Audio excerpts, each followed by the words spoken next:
Hi, good evening. Welcome to the program. My name is Kofi, Asante, Mensah, and this is Pulse of the Week, a special edition on a Thursday. This is quite unusual, and we are here this evening, and we are streaming live on our YouTube channel. My name is Kofi, Asante, Mensah. This is Pulse of the Week, a special edition on a Thursday, the 6th of November, 2025. After this breather, I'll tell you what is really happening in this country right now, which is a hot story. Please stay with me.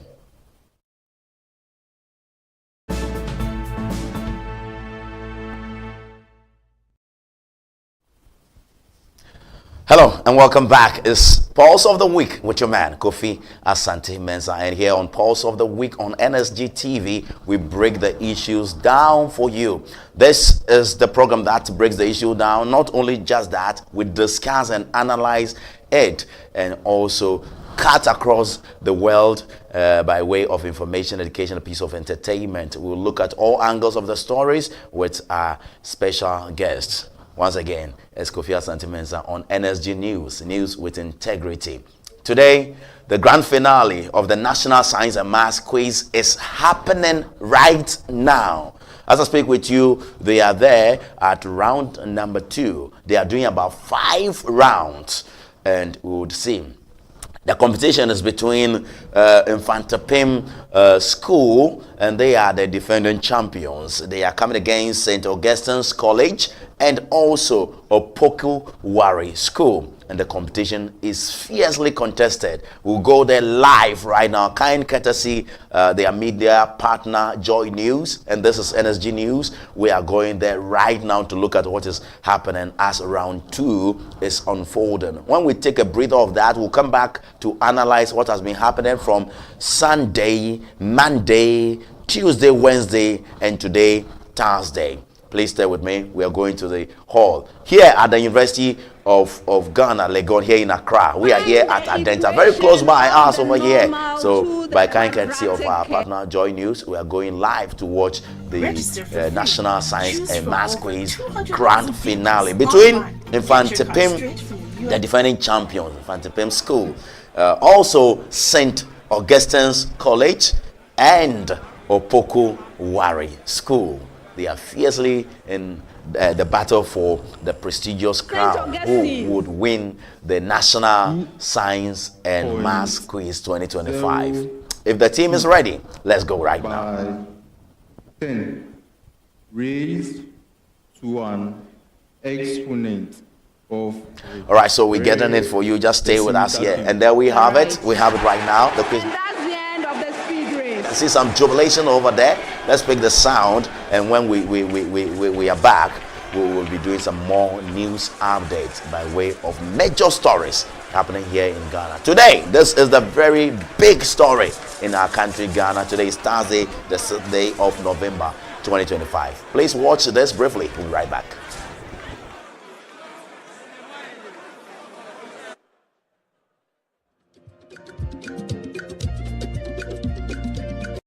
Passé the tape and declaring place Busulia and Emwa and then can you not with them the idea see faction. Yes, I can introduce DBS lifestyle guest trusses Emma.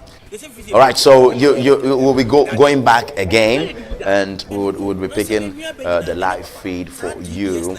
It's a very huge story here in Ghana, and I love the way how the BBC Pidgin reported it about 7 hours ago. I want to get that story for you. I love the way they put it. BBC Pidgin put it.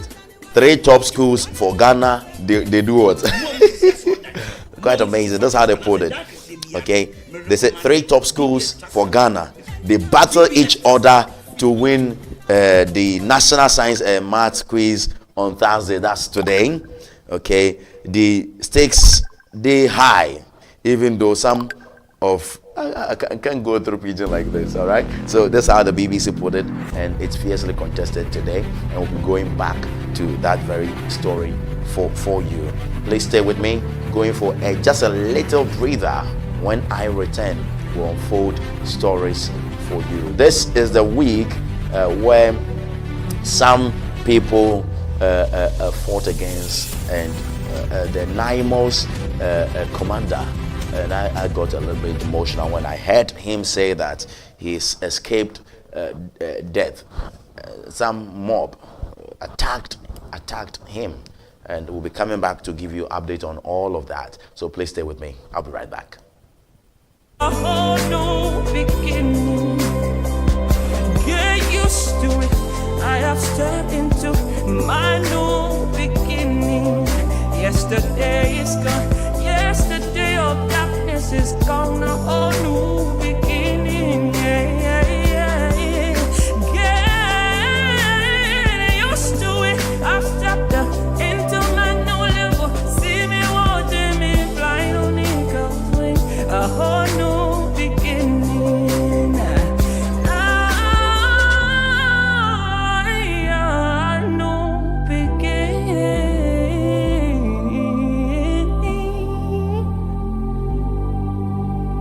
Hi there. What number is this? 3, right? All right. It's time for NSG News. Welcome. My name is Kofi Asante Mensah. And here at NSG News, you'll get serious documentary to watch, news, reviews, views, and what have you. Because we have Pulse of the Week and also exclusive on the hot seat. On NSG News, we say news with integrity.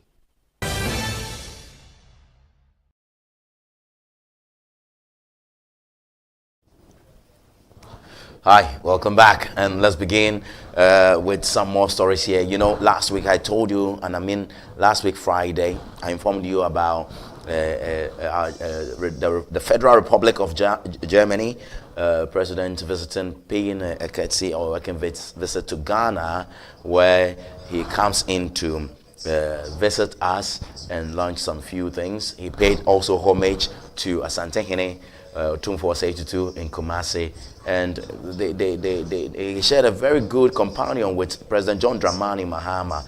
And let's watch some few videos, especially from Kumasi, where he got the nod to launch some few projects over there.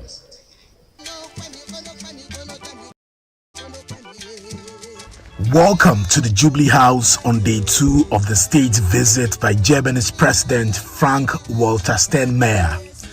Ghana and Germany have maintained diplomatic relations since 1957, and that relationship has grown stronger over the years. Interestingly, the popular Ghanaian term "boga" is believed to have originated from the German city of Hamburg. In the 1980s and 1990s, many Ghanaians traveled to Germany in search of greener pastures. When they returned home, locals often referred to them as Hamburgers. Over time, that nickname was shortened and adapted into boga. Today, a boga in Ghanaian parlance refers to a Ghanaian living abroad or one who has returned from abroad. The word even inspired a genre of music known as boga highlife, a style of highlife music created by Ghanaians living in Germany.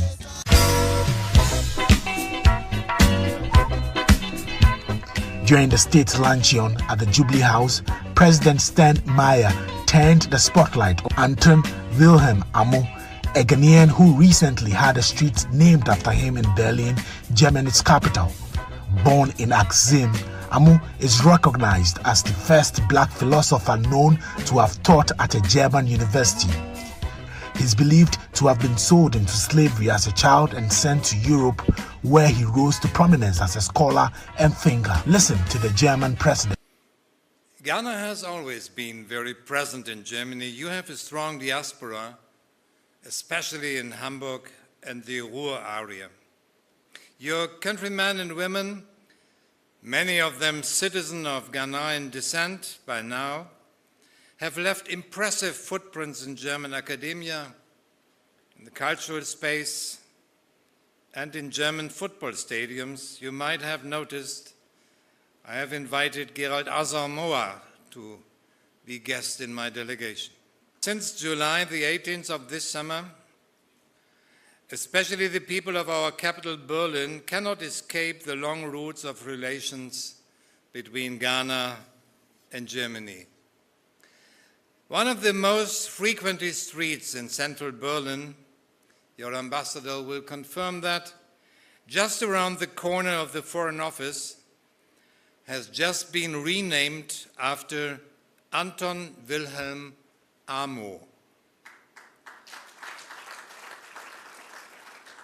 Amo was the first philosopher of African descent teaching at German universities. Born in Axim in 1701, he was brought to Europe on a ship of the Dutch West Indian Company and somehow ended up at the court of Brunswick in Lower Saxony. President Steinmeier says Germany's Modern Skills Migration Act will allow more skilled labor to move to Germany through legal pathways. President John Mahama responding says conversations are ongoing to deepen cooperation that will enable more skilled Ghanaian workers to take up opportunities in Germany. We believe that migration should not be irregular, where our young people hazard their lives crossing the Sahara and trying to cross the Mediterranean to reach Europe. And so we believe that bilateral agreements between us and other European countries that allow these skilled young people to go and work on fixed contracts in Europe, be able to earn a decent income and bring that expertise back to our country is the better way to go. And so the discussions with Germany are ongoing, and I believe that at the end of those discussions, we'll be able to find a way where we're able to contribute to ameliorate the skills shortage that Europe is facing, but at the same time, create opportunities for our young people to be able to experience a whole new world. To Ghana, German President Frank-Walter Steinmeier paid a courtesy visit to the Ashanti region and the Asante. During his visit, the president cut salt for the construction of a modern TVET center to train students and artisans in green technologies. The facility, located at the Kumasi Technical Institute, is an initiative of the government of Ghana with funding support from the Federal Republic of Germany.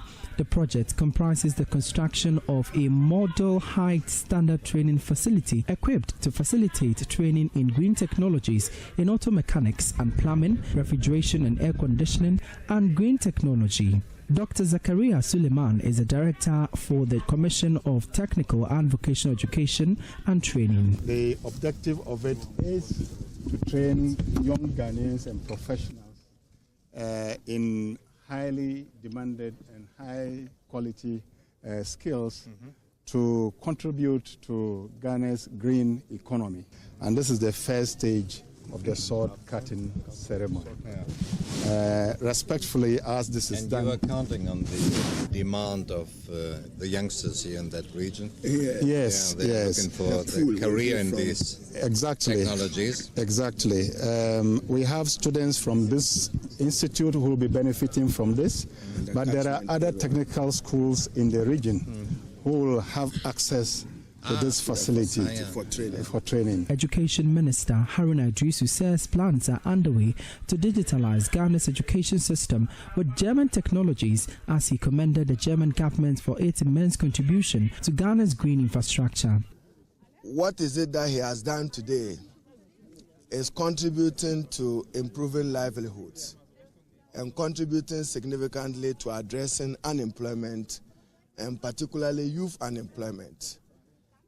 As part of President Mahama Reset Agenda, Excellency Samaya, we are focusing on developing a TVET policy and establishing a TVET fund to support the skills training of young people in order that they can make meaningful contribution to our national development effort. We take today in pride that shared opportunity, mutual cooperation between Ghana and Germany has already yielded some dividends of over 40,000 persons trained arising out of it. And I'm happy to be working with my colleague now on a new initiative of digitalizing our education system using German technology, focusing primarily on kindergarten and junior high school and their use of technology. Before leaving the country, the president finally paid a courtesy visit to the Mensah Palace to wrap up his tour to the country. A closed-door meeting with the Asante focused on strengthening bilateral relations, particularly in the areas of trade, technology, investment, and development. For Joy News, my name is Emmanuel Bright Kweku.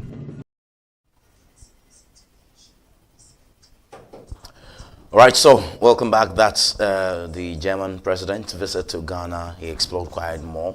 And we do our next story where Ghana's economy has been promised by President John Dramani Mahama, assuring us of more accountability and investor confidence.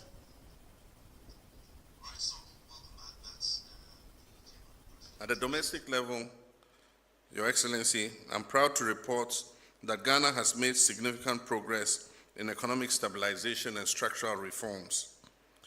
Through sustained fiscal discipline, bold energy sector reforms, industrial modernization, and agricultural mechanization, we've restored confidence in our economy and laid a solid foundation for inclusive and sustainable growth.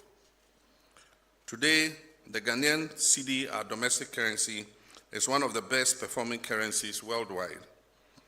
Inflation has fallen sharply from 23.8% in December 2024 to roughly 9.4% as of September 2025.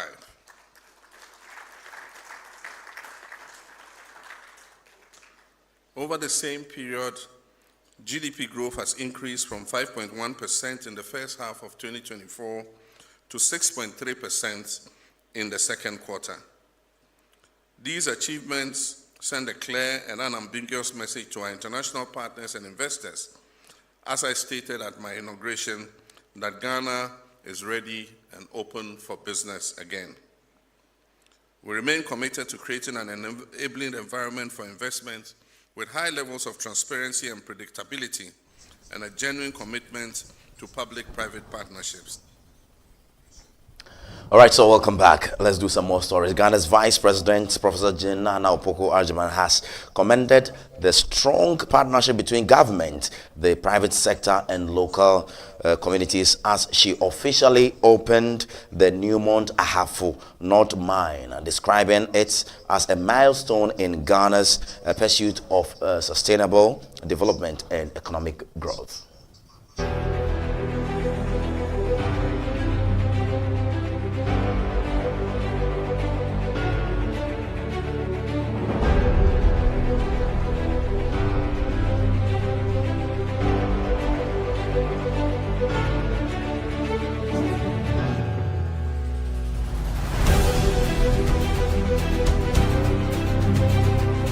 Ghana, our beloved country, cannot be extracted from gold. Gold has shaped our history, our communities, and our economy. And today, we are shaping a future of sustainable development with it. We are here because we intend to write a chapter that recounts what government, the private sector, and communities can accomplish when we work together and work responsibly. The opening of the Ahafo North Mine is an act of partnership and progress, and the fruit of mutual respect and collaboration. Ladies and gentlemen, last year, Ghana's gold industry contributed 88.1 billion Ghana cedis to our GDP.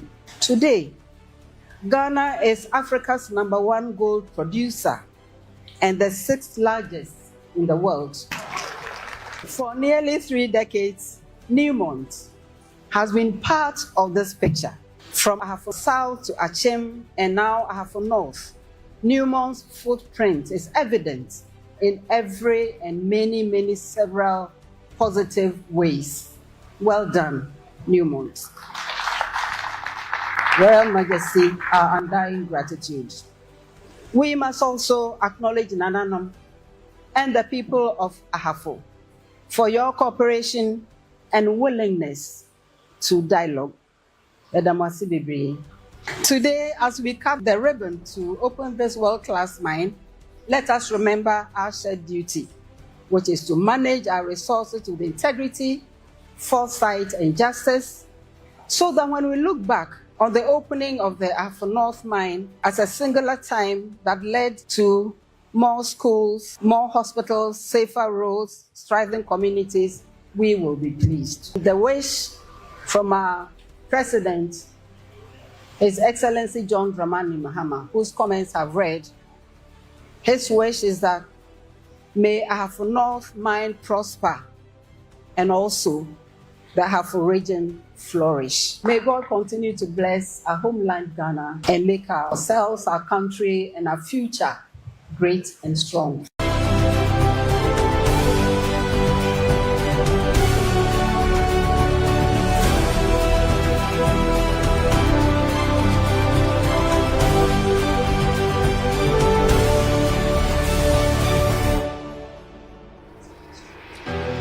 All right, so let's still stay with the office of the Vice President, because Vice President Professor Jane Nana Opoku-Agyeman has reaffirmed Ghana's commitment to building an inclusive and productive economy through President John Dramani Mahama's flagship program, 24-Hour Economy Initiative.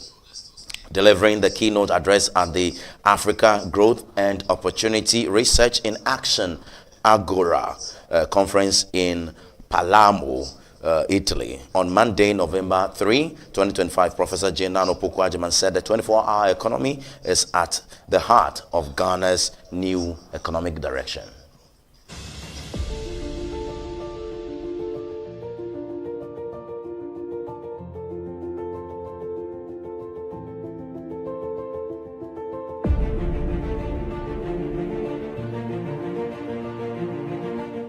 As you all know, Palermo is a beautiful city that has always stood at the crossroads of trade, culture, and exchange. It is a fitting place, therefore, to speak about the opportunities for job creation in Ghana, our incredible country.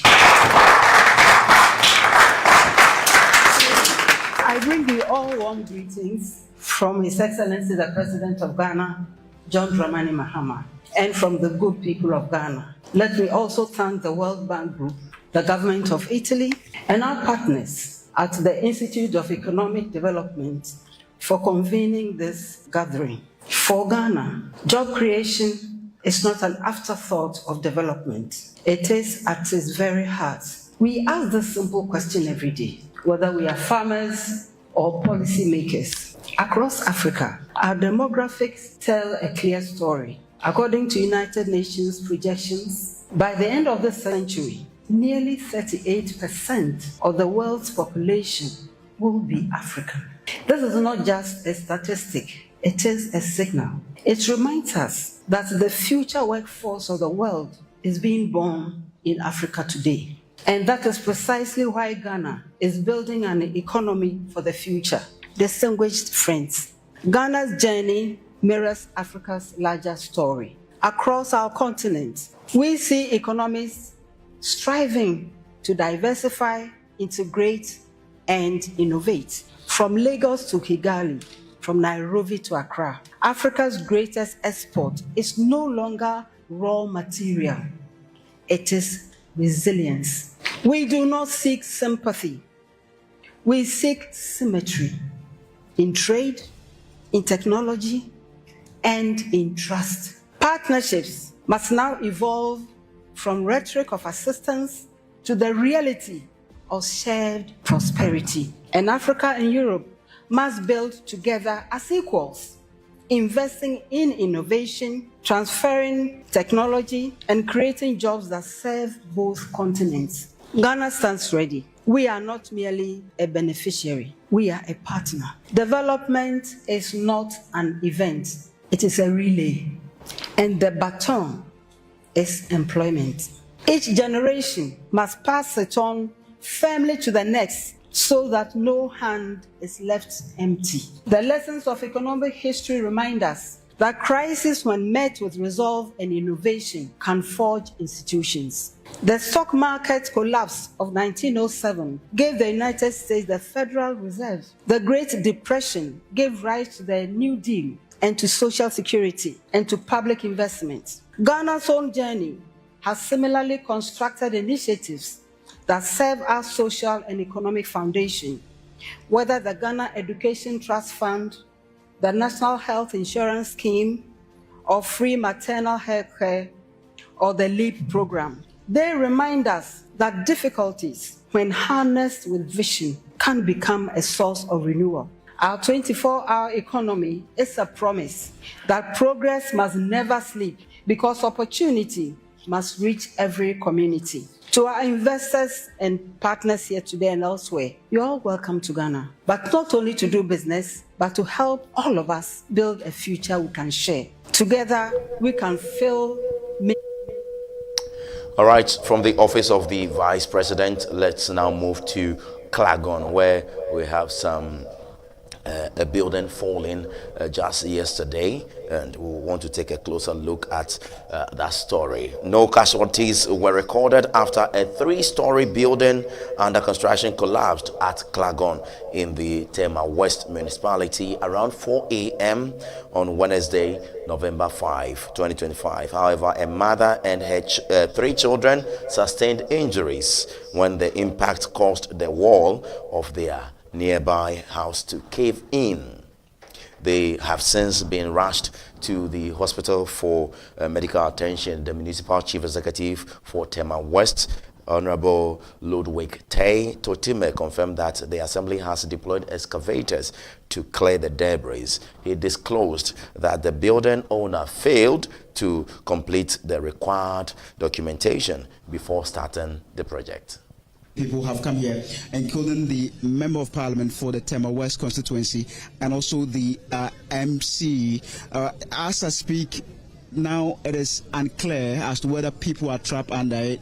Some officials from the Ghana National Fire Service, NADMO, among others, are all here to check the situation. But let's just speak with the MP for the Tema West constituency to understand what he has picked up based on his monitoring so far. This is just happening a week after a similar situation happened at Roman Ridge in the Ayawaso West municipality. But now let me engage the Member of Parliament for this particular area. Honorable, thank you very much. You're live on Joy News. Talk to us about this particular building collapse. You came here. Based on your checks, what have you found so far? Thank you very much.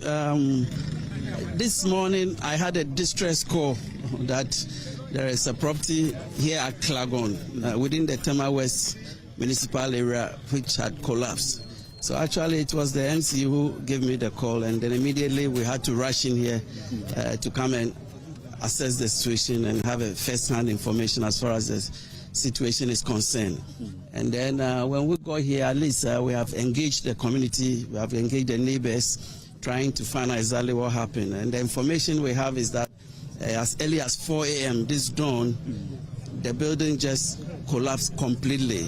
Just one time collapse completely. It didn't happen in piecemeal, it was just one full collapse. And then our understanding was that the trauma, the panic, the fear in the neighborhood was very terrible. So people had to try and move out from their houses and evacuate from their houses and all that. But there were speculations that people have been trapped here. Based on your checks, are you able to confirm this to us?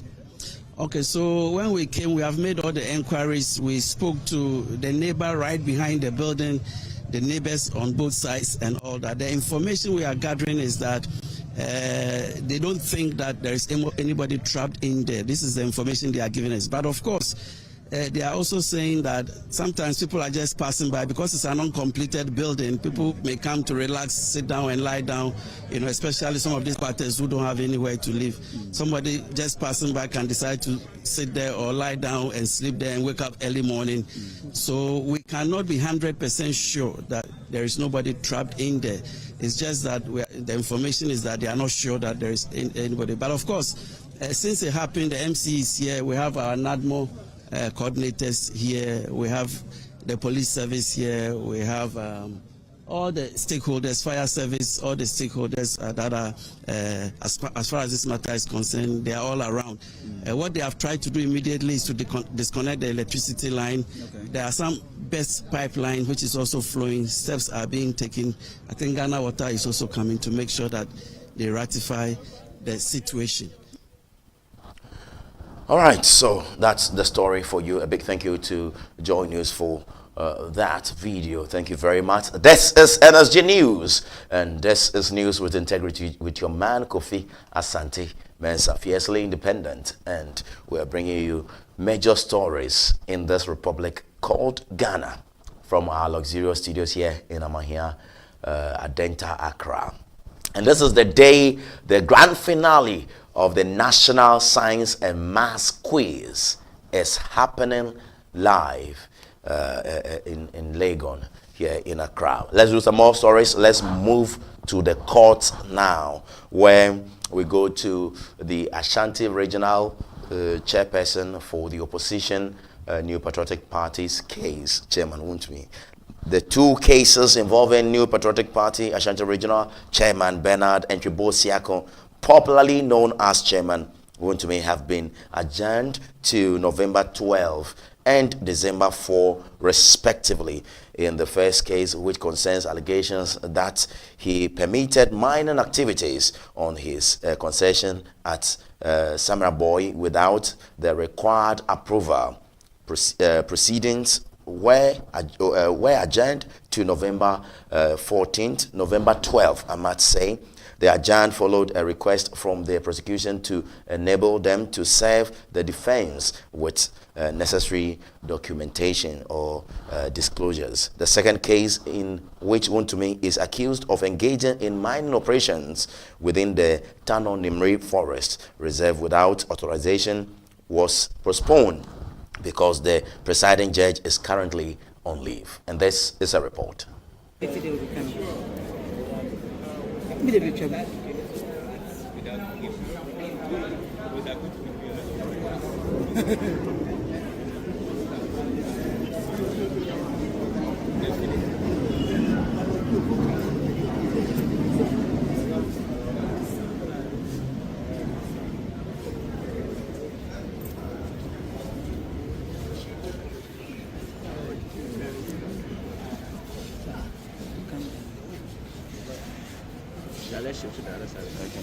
We have two cases in court today. Criminal Code 4. The Attorney General has filed the disclosures, but we were not served. So we have now received service of the Attorney General's disclosures. We are going to study and prepare for the case management conference. First one to which we will also prepare for the commencement of the trial. We are coming back on the 12th of November for the case management conference. The other case in court one, we have been served with also the disclosures. We are coming back on the 4th of December for mention, which presupposes that nothing serious will happen on the 4th of December. It is most likely that we will take another date when we appear on the 4th of December. So the conditions as before today all stand the same. We will come on the appointed dates to prepare ourselves for the business of the day. We are very grateful.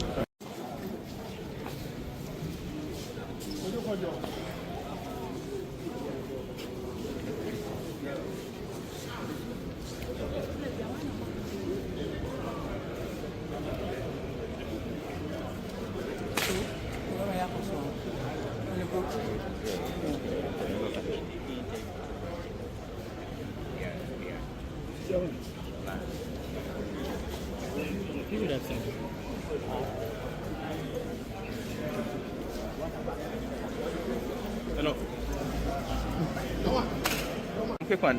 Yesterday we saw a court document suggesting that the Attorney General has dropped the charges against the General Manager of Akontam Mining, Edward Akoko.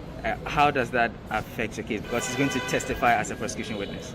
We have just been served with the notice of withdrawal of the fourth accused person. Yes. So they have come under the rules of court, so they have every right to do so. We are going to prepare our case when they are ready. It doesn't change our position. We have still pleaded not guilty. We will come to prosecute the case religiously to the best of our professional expertise. Indeed, I always sound this warning that we should be careful not to attempt to influence decisions of court. Attorney General is also Minister for Justice, and his role as Minister of Justice is even more important than his role as the Attorney General and government prosecutor, because the justice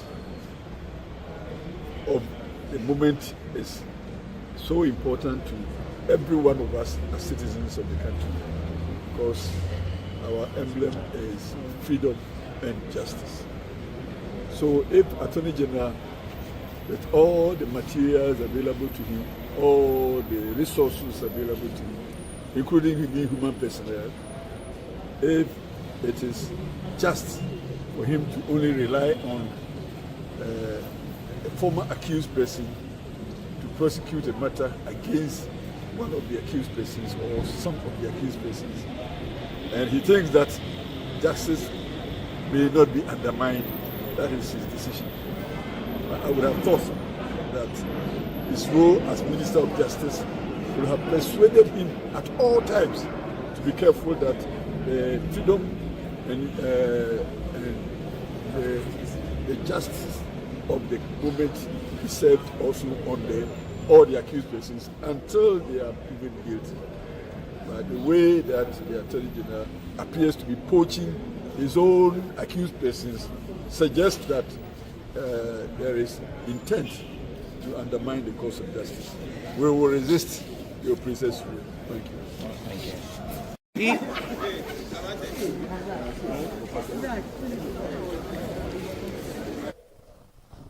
All right, so let's still remain in court because the SkyTrain trial is also ongoing. Court upholds High Court's dismissal of application for further disclosures, and this is a report we have for you. In the 49.1 million Ghana cedi case involving former National Signals Bureau Director Kwabena Edubuahin, defense lawyers led by Samuel Atashan prayed the Court of Appeal to quash the High Court's ruling which refused the application to compel the Attorney General to disclose NSB accounts spanning from 1992. They argued that the Attorney General has selectively disclosed matters bordering on national security to advance the case while omitting crucial details which necessitated the motion. A three-member panel of justices, however, held that the applicants failed to demonstrate any exceptional circumstances to warrant granting the request, which lacked merit. In a related matter involving the Accra SkyTrain criminal trial, lawyers of the first accused, Solomon Asamoah, prayed the Court of Appeal to overturn the High Court decision which dismissed the application for the prosecution to further disclose exculpatory documents. The documents contain minutes of the board and investment committee meetings between 2017 to 2021, as well as email correspondence between himself and members of the board. The court dismissed the application as lacking merit. Lord Idwasari, TV3 News, Accra. All right, so welcome back, and we are going for a quick breather. When we are back, there'll be more stories for you. This is the biggest platform for your major news updates from the Republic of Ghana online, because we are streaming live on YouTube right now at NSG News TV. Stay with me. When I return from the break, there'll be more stories. You know, if you look at the last election, some were in complete shock of the results. Yes. While we were telling them 6 months before that yes. So you are a traitor or what? I don't know. The last person who will be a traitor in this country will be me. I'm very patriotic. It is alleged that NDC is sponsoring you to do their dirty work. Let me put it that way. That's my word, dirty work, to discredit the advances of the MPP. You've been drawn into partisan politics. How do you come out of this one? One, I have not been contracted, required to do anything for NDC against any entity in this country. Absolutely not. I don't belong to the NDC. I don't belong to the MPP. I don't have political party affiliation with any other party. No. Now look, where we are in Hachu now. I remember when I was going to write the O-levels, I didn't have money to pay for the fees. So I had to carry labor, do by day labor. Here. We're one of those who started building houses in this area as a laborer. You have to even go and carry the cement from afar because there were no buildings to store them in. This would be the shock. We were branded as mad people. But the numbers we were banding around was in excess of a 2.something million gap. We have to realize that the country, Ghana, has changed profoundly, even from 2016 levels. I think it wasn't Ghana government funded. No, it wasn't Ghana government funded. No, on your own you struggle, and then you go to Denmark. I remember when I arrived in Frankfurt on my way to Denmark, I had only $500 in my pocket, and that was to pay for your accommodation, pay for your feeding, pay for everything.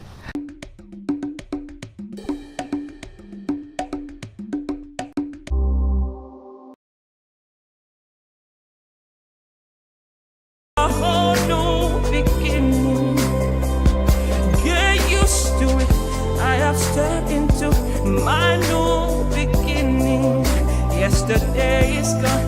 Yesterday of darkness is gone. A whole new beginning. Get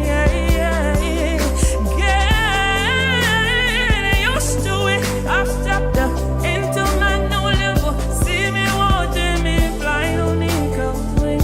A whole new beginning.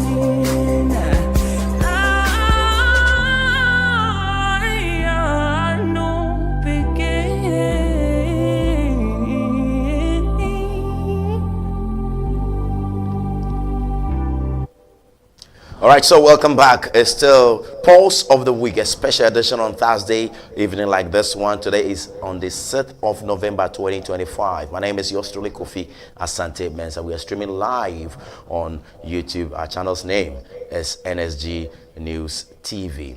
Please follow us. Our website is www.nsgnews.com. Today is the big day where the National Science and Maths Quiz Grand Finale is taking place, and we are here bringing you updates. As we speak, they have gone into round 3, and they are getting on to round 5, and we'll bring you a wrap of what is really happening with the National Science and Maths Quiz. Just to remind you, it's between Asante Pim School and also St. Augustine's College and Opoku-Ware School. There's 3 champions facing it up in the grand finale this evening. Let's do some more stories and get you into the Office of the Interior Ministry. This week, he held a press conference and addressed media personnel regarding the election 2020 and also 2024, and this is the story. The Minister for Interior, Mohammed Mubarak Muntaka, has disclosed alarming figures on election related violence in Ghana, revealing that 15 lives have been lost and 40 persons injured across the 2020 and 2024 election cycles. Presenting a summary of cases documented nationwide, the minister described the pattern of electoral violence as deeply concerning and called for urgent collective action to safeguard Ghana's democratic gains. Of Police inaugurated a special task force within the Criminal Investigation Department, CID, of the Ghana Police Service. The mandate of the task force was to collaborate with the stakeholders to identify, review, and investigate all electoral violent cases that resulted in fatalities during the 2020 and 2024 general election. The Special Investigation Task Force identified 12 cases that took place during the 2020 and 2024 general election. These cases had resulted in 15 deaths across the country, and well over 40 individuals got injured. The report outlined detailed account of all the 12 cases recorded during the period. The detailed report, which has been submitted to His Excellency the President, also contains the various incidents, how they were brought or got to the notice of the police, and actions taken by investigators in line with the laid down investigation protocol. All right, so welcome back, and let's do some more story, because he says the Interior Minister is also urging citizens to provide information to aid justice for victims.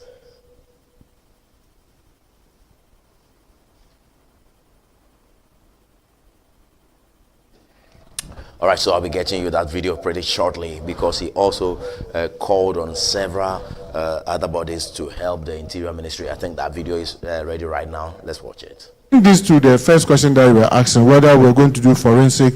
In fact, we're not doing only forensic. They'll tell that we're even doing ballistic analysis. But one of the challenges that we are having is that if you take the gun that fired a shot in 2020, and between the 2020 and now, it has fired so many others, it makes it very difficult to do the tracing and mapping.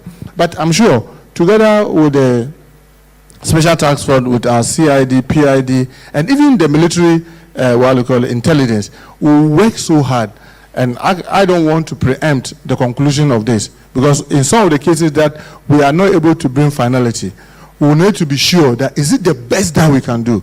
If there's something other than what the CID is doing that we have to do, I want to assure you that under the leadership of His Excellency John Dramani Mahama, that will be done, because it's not just about identifying people and compensating them, but making sure that the perpetrators are brought to book, and that will be really, really our effort. So yes, I can assure you that we'll leave no stone unturned.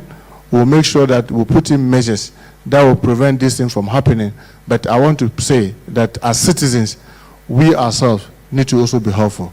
Because you see, when we refuse to give them information, like we are having in Banda Ahinkro and Banda Bonkasi, because there is rivalry between the two towns, meanwhile somebody has lost his life, we need information. I mean, people cannot just come because they are CID, they can conjure facts or information. They need people to give them information that can lead them into finding the truth. So we want to encourage our communities to also be supportive of the exercise, so that we still have some more for you by way of information with respect to the Interior Minister's press conference, because he further disclosed that most of the violent incidents recorded during Ghana's 2020 and 2024 elections, general elections, involved the use of firearms by supporters of the two major political parties, and in some cases by security personnel deployed to maintain peace and order. Careful review of police dockets, on-site inspections, and stakeholders interview, the Special Investigative Task Force identified 12 specific cases. I must be quick to add that I have since directed that the report of the Commission on the Election Violence at Ayawaso West Wagon be implemented fully for justice to prevail. 6 each from the 2020 and the 2024 general election, which collectively led to 15 deaths as mentioned earlier and injured 40 others. These incidents span multiple regions, including Bono East, Greater Accra region, Bono region, Northern region, Central region, Savannah, and Asante region. The circumstances of each case vary, but nearly all involve the use of firearms during confrontation between supporters of the two major political parties, and instances where security personnel resorted to the use of live ammunition, warning shots as means of crowd control. Investigation into one of the cases during the 2020 general election at Ododudu was completed. The Attorney General is currently prosecuting 3 persons who are standing trials at the High Court Criminal Division, Accra. The investigation established that 3 of the cases resulting in 4 deaths are traceable to the use of firearms by armed police patrol teams. military personnel were also found to be responsible for 3 of the cases resulting in the death of 3 persons when they intervened to restore calm to chaotic crowds. Investigation further established that 4 of the cases, which resulted in 5 deaths, were recorded when party enthusiastic supporters resorted to the use of firearms against their opponent. The 2 other cases involve persons who were lynched during confrontation between supporters of the 2 major. All right, so that's the Interior Minister, Mutaka Mubarak, over there. Let's do some more stories, but we'll rather take you back to the world of mining and the Institute of Economic Affairs, IEA, is calling on government to abolish tax incentives and review royalty rates under Ghana's mining and minerals laws to ensure the country derives optimal benefits from its natural resources. According to the policy think tank, Ghana's current physical and legal framework governing the extractive industry remains outdated and overly generous to multinationals, mining firms, a situation that has purportedly limited national gains from resources exploitation. Review the current mining policy to improve environmental regulations and enforcement. Why do we pay or report benefits to the states in cities when in actual fact the minerals are sold in dollars? Can government expand the operations of Gold Board to cover the activities of large-scale mining so that it would enhance or improve coordination in the sector? Can corporate social responsibility obligations of mining firms be reviewed and properly structured so that government would have a say and a stake in where and how these monies are used, since it is a tax-deductible expense? Can we review the fiscal component of all existing agreements, irrespective of the stability clause? And this is a legal question that we need to answer from here. Can we fast-track the ongoing review of the mining and mineral law to inform a review of the current mining leases if they expire or subsequent new leases? Can we abolish all juicy incentives, including those under Section 29, since the country has now attained the required technical capacity? Can we review the arrangement for government-free participating interest regime? What is the value of this interest? It is easy for you to establish it, but then what control does it give you? A way of influencing decisions at the board level. Can we review the rules of capitalization of expenditure on reconnaissance and prospecting? This is capitalized, and if we don't want to do that, then can we adequately resource the Geological Survey Authority to be able to develop and keep appropriate baseline geological data that would inform these reconnaissance and prospecting expenditure, so that at least it will reduce the cost they have to incur in these areas? Can we review the regime for 5-year carryover losses and also improve GRA's capacity to be able to support these mining firms to report adequately? Can we also review the 5 years tax holidays given to mining firms in the first 5 years of operation? Thank you very much. Let's do some cyber stories, and there's a warning to the tertiary schools from the Cyber Authority, and this is the story. The Cyber Security Authority warns of rising cyber crimes in Ghana's tertiary institutions. Student exploits digital systems for certificate forgery and grade alteration. Cybercrime threatens the credibility of the entire education system. Over $10 trillion is lost globally to cybercrime as of 2025.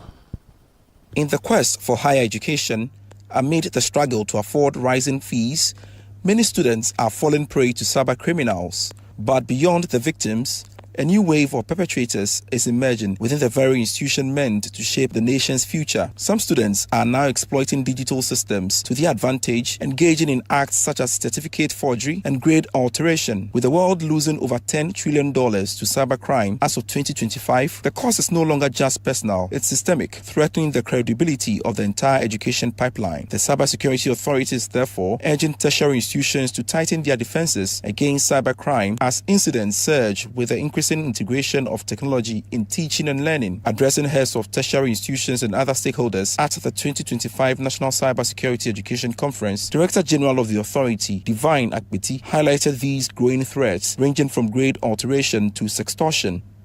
Digitalization continues to advance with over 24 million citizens. However, this progress has increased exposure to digital risk. The education sector, which holds vast amounts of sensitive data, has become an increasing target for cyber criminals. In recent years, our tertiary institutions have experienced incidents ranging from grade alteration, attempts, and forged academic certificates to question leakages, sextortion, admission scams. Also speaking at the conference, Director General of the Ghana Tertiary Education Commission, Professor Ahmed Abdullahi, underscored the far-reaching impact of these activities on tertiary institutions. Our tertiary institutions have embraced technology as a tool for progress. Yet, these same digital platforms have become targets of cyber threats that endanger institutional credibility, compromise data, and disrupt academic continuity. A single cyber attack can cripple administrative systems, expose student data, and erode public trust in the integrity of our educational sector. As the lines between education and technology continue to blur, regulators say cybersecurity must move from the sidelines to the center of academic governance, protecting both institutions and the credibility of Ghana's higher education system. For Joy News, Maxwell Aklobetu's report, read to you. All right, so let's do some more stories relating to the New Patriotic Party. Today, the chairperson for the Presidential Election Committee held a press conference, but I will be bringing more of those stories to you tomorrow, Friday, when we settle down for Pulse of the Week, the Friday edition. But for now, Kojo Nkrumah, the MP for Ofuasia Iribi, has been talking, indicating that by August 2026, the internal elections of the party will come to a close. Followed by polling station elections, electoral area elections, constituency elections, regional, national, external branch elections. It's anticipated that latest by next year, August, the party will be done with all internal elections. And once we are done with that internal elections, we will have more than 2 years to bring to Ghanaians our record, to bring to Ghanaians what the New Patriotic Party stands for. And I can assure you, issues of apathy, issue of reconciliation, all will be addressed. Inshallah, come December 7, 2028, the New Patriotic Party will surely come back to power. The New Patriotic Party will surely come back to power. Ghanaians would have willed the NPP and the NDC, and I tell you the difference. Thank you very much. All right, so that's the General Secretary for the Opposition to Patriotic Party, and they held a press conference yesterday. I mistakenly said MP for Ofuasia Iribi. This is the General Secretary for NPP, Justin Kodia Frimpong, making that indication. That's very important press conference where he accused the NDC of so many things and indicated in this press conference that by August 2026, they will be done with their election. Going for a quick break, when I return, we will enter into Parliament and listen to what Sam George has been saying, and also bring you a wrap of what is happening relating to the National Science and Maths Quiz. Please stay with me. I am Kofi Asante Mensah, and this is NSG News, Pulse of the Week, bringing you news, update, major stories from Ghana. Please stay. You know, if you look at the last election, some were in complete shock of the results. Yes. While we were telling them 6 months before that yes. There's So you are a traitor or what? I don't know. The last person who will be a traitor in this country will be me. I'm very patriotic. It is alleged that NDC is sponsoring you to do their dirty work. Let me put it that way. That's my word, dirty work, to discredit the advances of the MPP. You've been drawn into partisan politics. How do you come out of this one? One, I have not been contracted, required to do anything for NDC against any entity in this country. Absolutely not. I don't belong to the NDC. I don't belong to the MPP. I don't have political party affiliation with any other party. No. Now look, where we are in Hachu now. I remember when I was going to write the O-levels, I didn't have money to pay for the fees. So I had to carry labor, do by day labor. Here. We're one of those who started building houses in this area as a laborer. You have to even go and carry the cement from afar because there were no buildings to store them in. This would be the shock. We were branded as mad people. Well, the numbers we were banding around was in excess of a 2.something million gap. We have to realize that the country, Ghana, has changed profoundly, even from 2016 levels. I think it was, it wasn't Ghana government funded. No, it wasn't Ghana government funded. No, on your own you struggle and then you go to Denmark. I remember when I arrived in Frankfurt on my way to Denmark, I had only $500 in my pocket. And that was to pay for your accommodation, pay for your feeding, pay for everything.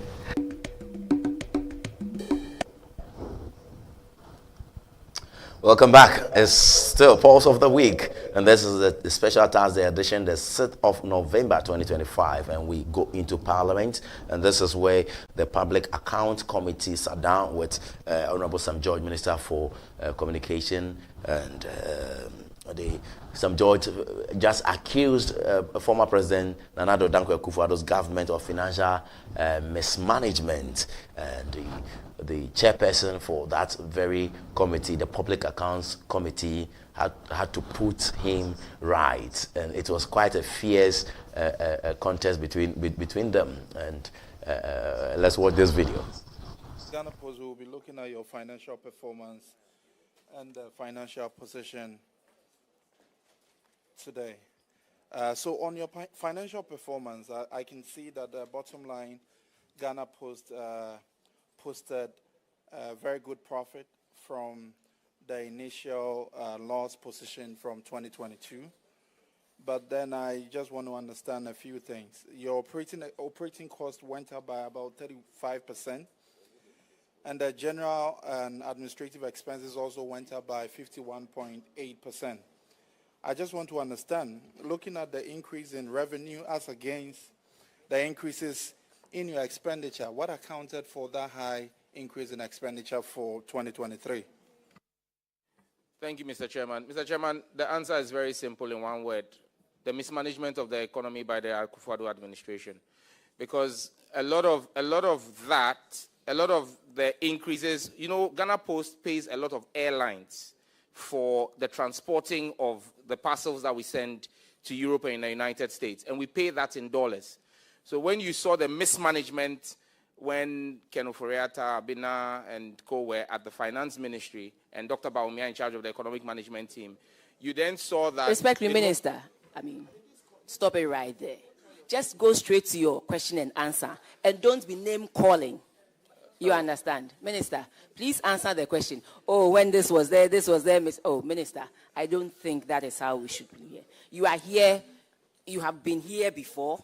I have been where you are before. Let's just go straight to the point. I'm guided, Chairman. Thank you. So in 2023, when the CD depreciated, you realize that because we're paying in dollars, if you were paying a fee of $100 to an airline and the exchange rate was 8, our expenditure would have been 800 cedis. And then when it went to 16 in 2023, you then have the challenge that your expenditure now becomes 1,600. So that's what accounted for that. So it's the forex losses, yeah.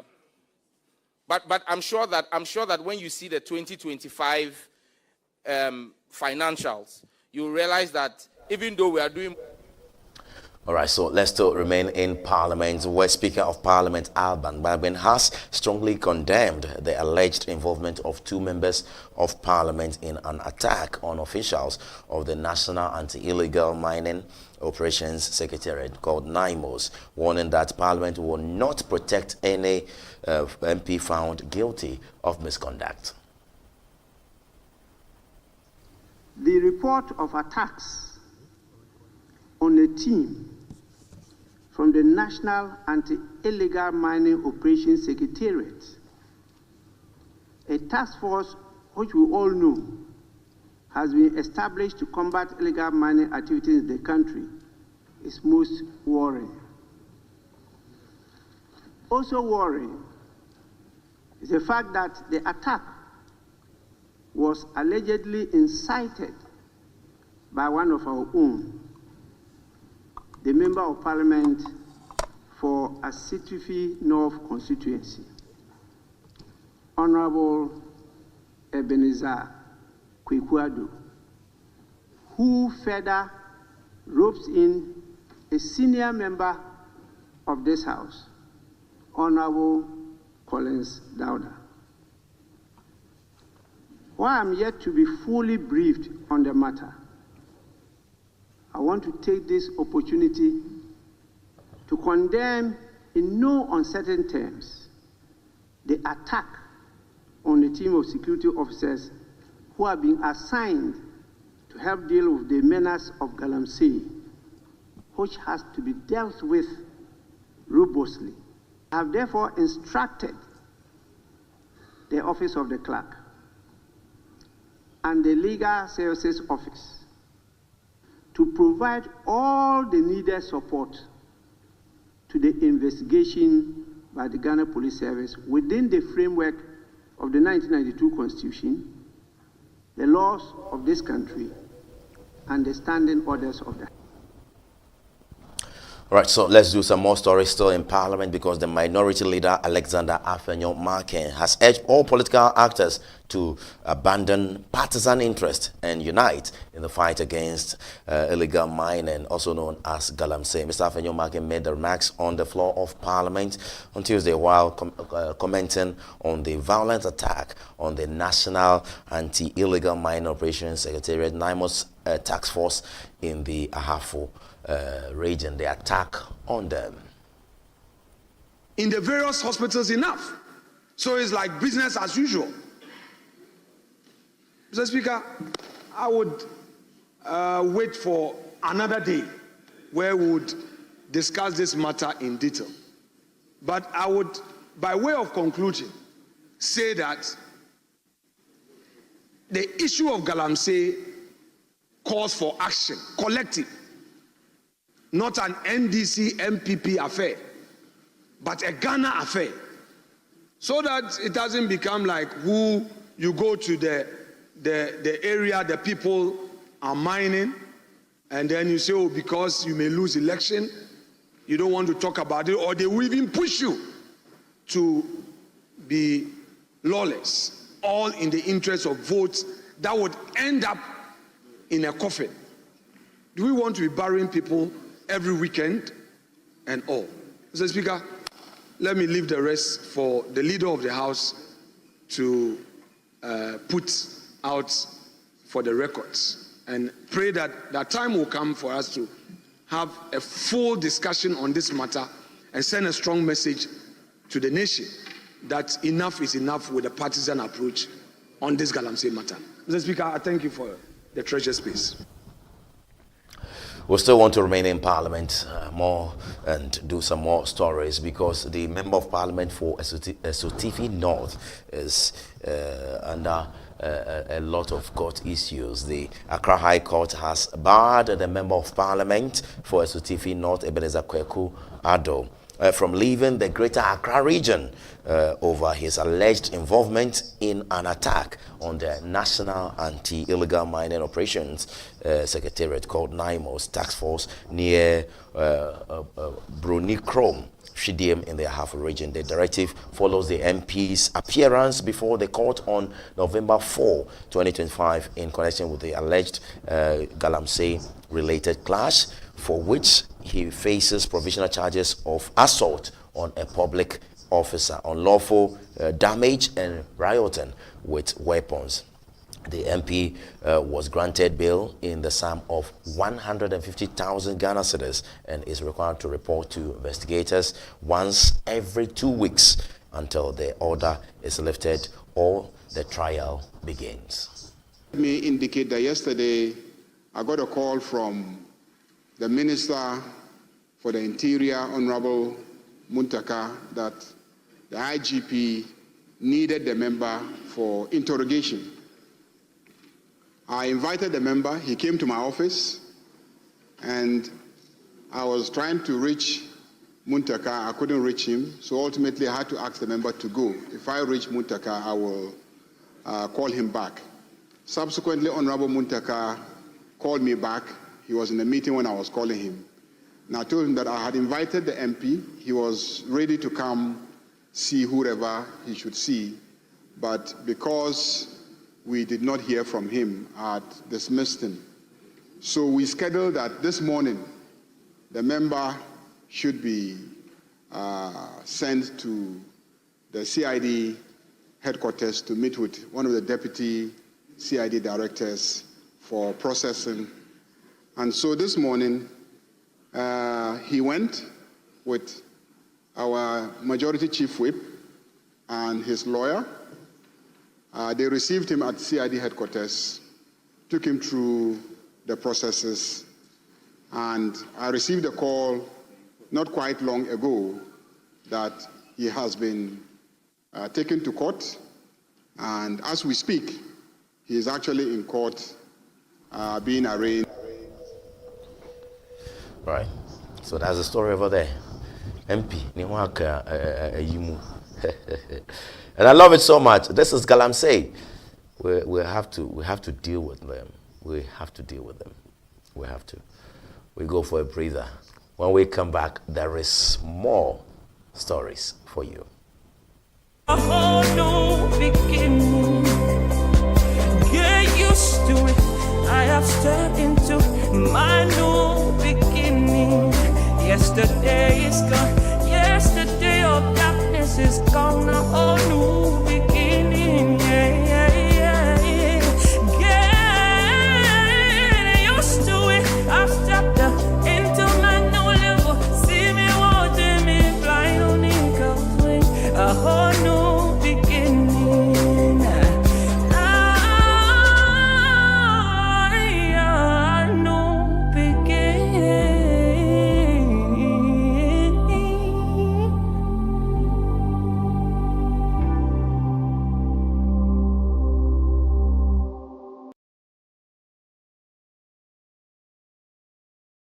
A whole new beginning.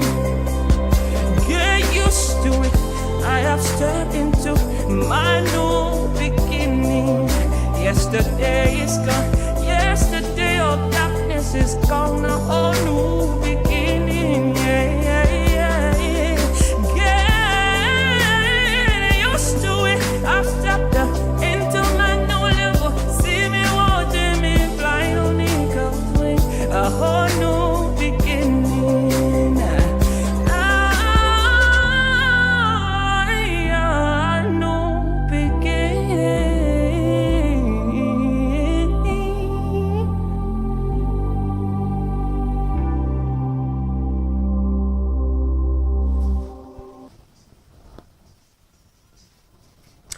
Hi, welcome back. It's still Pulse of the Week, the special Thursday edition with your man Kofi, Asante, Mensah. And this is November 6th, 2025 from our luxurious studios here at Amahia in Accra. Coming to you wherever you are watching us from. We are happy you are. Please share some few comments with us and we'll be glad to share it with the rest of the world. Our channel's name on YouTube is NSG News TV. Please follow that very page and share with friends. Our website is www.nsgnews.com. Please read more stories on our website. Let's do some more stories and go into the world of education. Let's do some more educational stories, because the Minister for Education, Haruna Idrisu, has directed the Ghana Tertiary Education Commission, GTEC, to issue a firm instruction to all public universities to halt any unauthorized increase in tuition fees. The directive follows reports that some universities have arbitrarily raised their fees after the government announced the no fees stress policy, which provides free tertiary education for first-year students and persons with disabilities.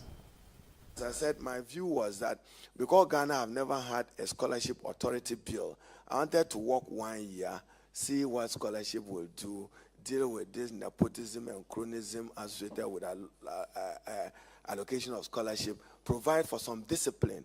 But believe me, my most impactful lunch as minister was when the no fee stress was launched. I had good sleep that this was an impactful, meaningful social intervention of the president. And many of you sitting here, colleague MPs, you know how much you spend in paying school fees when the period comes. You get demands.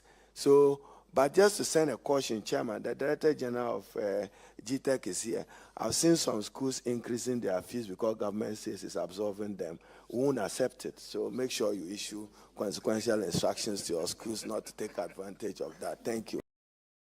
All right, so that's Haruna Idrisu, the Minister for Education over there, and that's our show for today. But we have a live feed we have to pick for you, like I indicated to you early on. The National Science and Maths quiz is ongoing. They are in round 3. I nearly said 4. I'm just in that mood.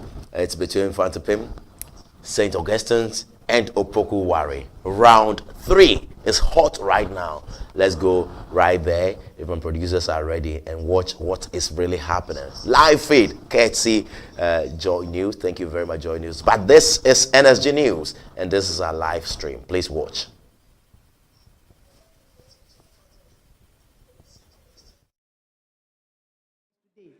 So please try.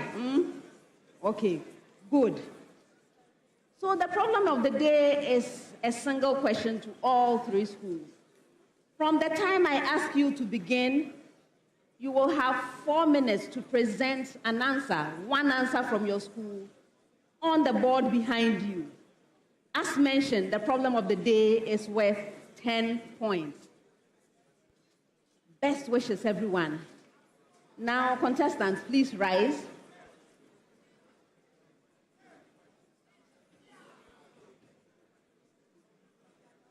Drop all pens.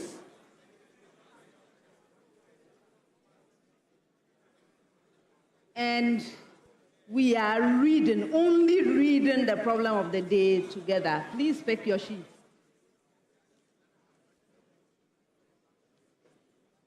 Problem of the day. A paternity test using DNA is a legitimate method to identify a person's biological father. It is a widely accepted method by law for clearing paternity disputes. These tests can be done with any biological material containing DNA, but preferably blood tests and swab tests are used. The diagram that I have below shows the DNA fingerprints of a child, the child's mother, and 2 men, two men who claim to be the child's father. The numbers refer to the bars on the DNA fingerprints. Okay, so the questions. First one. Which of the men, A or B, is more likely to be the father of the child? 2, use the numbers on the DNA fingerprints to explain your choice. In your answer, you should refer to all the 4 people involved in this dispute. Contestants, this is your problem of the day. You may now begin.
Joe Mensah Auditorium here at the Opoku School, and you can see a very quiet mood at the moment as the students who are all glued to their projector watching the contest.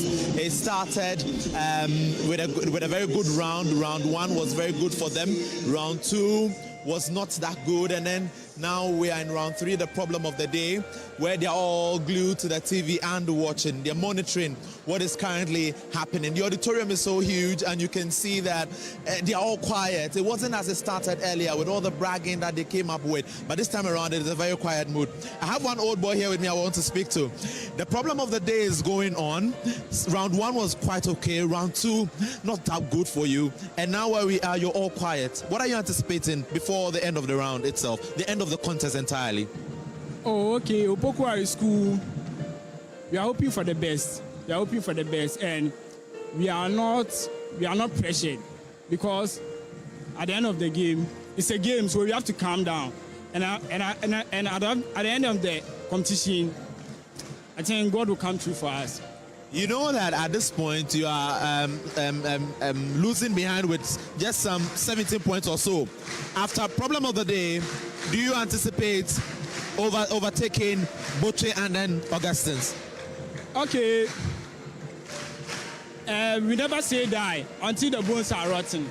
So let's hope for the best. All right, so we're hoping for the best. That is what their head boy is telling us, and that is what we are waiting for. The problem of the day is ongoing, but I still want to speak to some of the teachers here and find out from them what they are expecting from their students, their contestants who are up there on the national stage, waiting to win their third trophy. It's been 22 years, and Opoku is waiting to make it trophy number 3, and they are going against hungry schools as well. Boche seeking to make it trophy number 4, and Augustine's also seeking to make it trophy number 3. Let's get to speak to some of the teachers who are here in high spirits, waiting for what we are supposed to expect. Hello, sir. Your boys are up there. They are all waiting. You're all waiting for them to at least beat the other schools. What is your anticipation? Well, it's not going to be an easy task because all the schools have come prepared. Do you understand? So I think the better side win. But I hope Opoku wins. And you know, one thing is that it's been 22 years since you clinched your last trophy, 2002. If you do not make it this time around, would it break your hearts? Oh, not at all. It's a context, and I think everybody has come prepared. So do Opokuwari. So I'm thinking that at the end of the day, we should be able to sail through. But it's not going to be an easy contest because all of them have fought well and have come this far. All right, thank you very much. And so this is the mood basically from Opokuwari. This is the Joe Mensah auditorium, and the old boys here are saying that all they're waiting for is to see Opokuwari School beat Mfansipim and then Oga School at the end of this round and at the end of the other rounds here. And so this is the mood from Opokuwari. My colleague Adobia is also at Mfansipim. Adobia, Opokuwari looks quiet. What is happening at Mfansipim?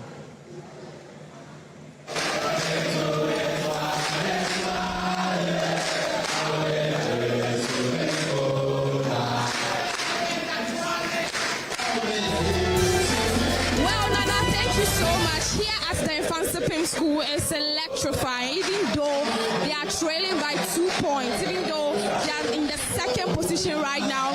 These students are so optimistic, they believe so strongly that